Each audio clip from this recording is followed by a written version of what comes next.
Hey friends, you want to know something really weird? I'm looking at this stuff right here on the table behind me. Two of my cam covers, one of Greg Brown's cam covers, one of the S3 manifold pieces that had a broken tab, and which I got welded. I'm going to show you right now. Kind of a weird, kind of a good conclusion here in this, and it's kind of a lesson learned and something for y'all to know. And this, I'm going to tell you about the part you need to know right now. Stay tuned. Okay, here is a front-facing view. This is S4 cam cover from Greg, and Kyle, the Brown family out there in LA. Two of the studs were broken off, and I'm getting ready to drill those out and tap those out, or not tap them out, but extract the broken bolt out of there. So I dished it, made it a concave area so I can get a good center mass drilling through, and then use the easy outs to pull it out. But I noticed, and it's really strange, that in here, these two have no threads in it. And I wanted to draw reference to my own personal cam covers. And you can see all four of them are screwed in. So,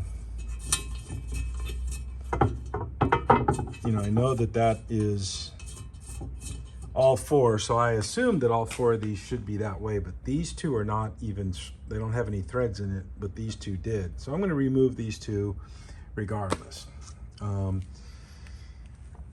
This is one of the intake tubes for Mike, and this was, when I was blasting it, this area just completely came apart. It was really porous metal. I kind of want to say it was corroded, but I don't know if it was. It might have just been a casting flaw, imperfections that me blasting it just exasperated it and made it much worse. So I went out and had it welded, magnesium, and now I'm going to refinish it, re-drill it out, and redo the threads. And these cam covers, which I was so proud of years ago, a few years ago when I blasted these and then painted them, I was so proud of them. Now I think they look like doo-doo because I've done so many of them that I won't paint them anymore. So the part I want to draw your attention to, and this is the part that is very, very, very critical. This is why these are magnesium. This is why these things have to bake. Right here, that is a pop from the magnesium popping or outgassing or venting or something. Right there, and it popped the paint off. So that means that this is not going to pass my muster. Okay, I can't have that on mine or anybody's stuff. Plus, these were really pitted, and at the time, I put in a panel bond filler to try to fill it in, and it looks like crap today. So these are going to be reblasted this weekend, and that'll clean up really, really fast, and these are going to go into powder coat. It's just the way it's going to go. So nothing else gets painted here. The only painting that I will do or even entertain is maybe painting in the letters or painting on top of the letters on,